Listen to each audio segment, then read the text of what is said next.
You've been waiting a long time for me to cover this particular topic, and now it's finally here. Let's talk ISRC codes.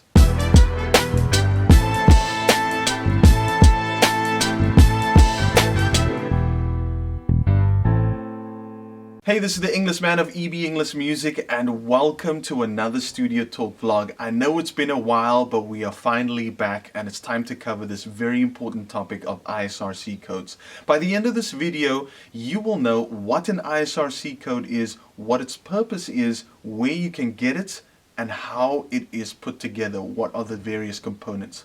So let's get straight into it. What is an ISRC code? Well, ISRC stands for International Standard Recording Code. And this code, the purpose of the ISRC code is to track the ownership of a master recording, or as an added bonus, to track sales. Now let me pause right there for a second, because there seems to be a misconception surrounding ISRC codes and whether or not it's needed to track radio airplay. From a South African standpoint, not really, because I've received messages from artists saying that when they submit their songs to radio stations, music compilers are now asking for ISRC codes. And the thing is that you don't really need the ISRC code in order to track radio airplay. Why? Because our music rights organization, South African Music Rights Organization, the collection agency in South Africa, they don't use ISRC codes in order to track radio airplay. They still reliant on radio stations to report what they've played, when they've played it, how many times they've played it throughout a 12-month period. They don't use ISRC codes. However, if you want to be on the safe side and obtain an ISRC code, it's very easy in order to obtain it, and I'll explain how. Now, the second thing is, where do you get an ISRC code? In South Africa, you get it from the Recording Industry of South Africa, an organization known as RISA, R-I-S-A. They are the body or the organization that's been given the authority to issue ISRC codes in South Africa. You can visit their website, risa.org.za, to get more information. Now, you don't need to be a member of RISA in order to obtain an ISRC code. I know there are record companies that belong to RISA, but you don't need to be to be a member, or you don't even need to be a record company. You can apply for an ISRC code as an individual, and also you don't have to be a member of RISA in order to get an ISRC code. So how do you obtain an ISRC code? It's very easy. All you need to do is go to their website, RISA's website, risa.org.za, download the application forms, fill it in, and then you email it off to the relevant email addresses, and you will receive your batch of ISRC codes within 5 working days. I did it myself, and they stay true to their word. Within 5 working days, I received my batch of recording codes. In future videos, I'll go through step by step that process of downloading, going to the website, downloading the application forms, filling it in, and sending it off. So how does an ISRC code look? What does it look like, and what is it made up of? This is an ISRC code. It's a 12-digit alphanumeric code that's divided into 4 components. Component number 1 are 2 characters, and it's for the country code. In South Africa, the country code is stipulated by the letters ZA. Component number 2 is known as the registrant code. It's made up of 3 characters, 1 letter and 2 numbers. This is issued by RISA, so you don't have to worry about that. The country code and the registrant code is given to you by RISA.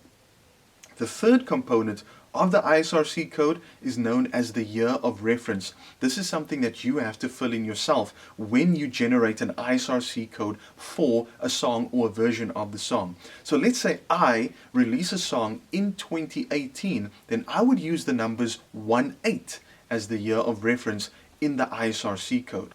The fourth and final component is called the designation code. It's made up of 5 digits, 5 numbers. This is also something that you have to generate yourself when you are making up your ISRC code for a song or a version of that song.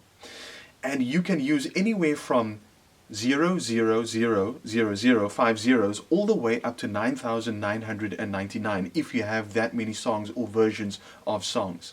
And that is how the ISRC code is made up.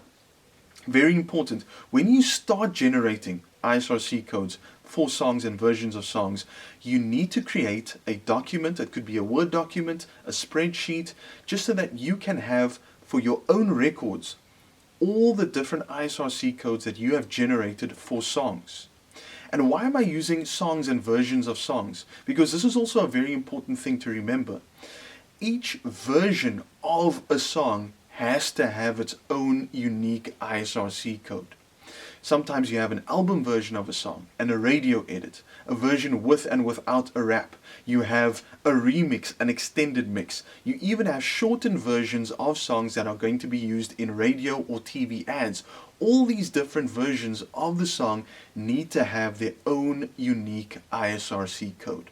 And that is why it's important for you to keep track of it using a Word document or Excel spreadsheet. The other bonus, when you get your batch of ISRC codes from RISA, you don't only get the batch that's needed to generate for audio recordings, you also get a batch of ISRC codes for the music videos of those particular master recordings.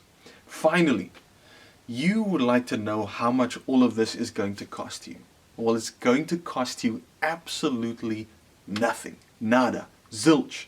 Free. Gratis. All you need to do is you need to apply for it at RISA, and you also don't have to be a member, so it's a win-win situation for you. And I think the final thing that you want to know is, how do I embed this ISRC code into the songs or the versions of the songs that I need it generated for?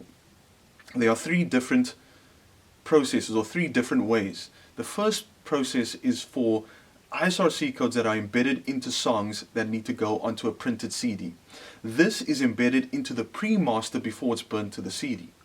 Then you get MP3s. This can simply be included into the ID3 tags that is used to embed information into the metadata of an MP3. And finally, songs that you upload to websites for digital downloads. Depending on which aggregator you use, it could be DistroKid, Kiko Digital, TuneCore, etc., etc. These companies will give you an option where to fill in the ISRC code that you've generated. If you don't have one, sometimes they give the option of generating one for you. But if you have your batch from RISA, it's not really necessary to use theirs. You can fill it in that section. I've also now seen websites like SoundCloud where in the metadata section they give you an option to include the ISRC code. Again, in future videos, I will go through step by step how you can embed the ISRC code into your tracks or versions of songs.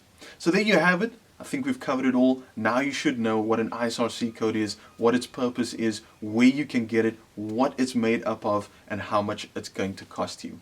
I hope that you've enjoyed and learned so much from this video. If you have, please hit that like button. If you have any questions, use the comment section below, and don't forget to subscribe and hit that bell notification next to the subscribe button so that you don't have to miss another video from this channel ever again. And I'll catch you on the next Studio Talk vlog. Ooh, it's the Englishman.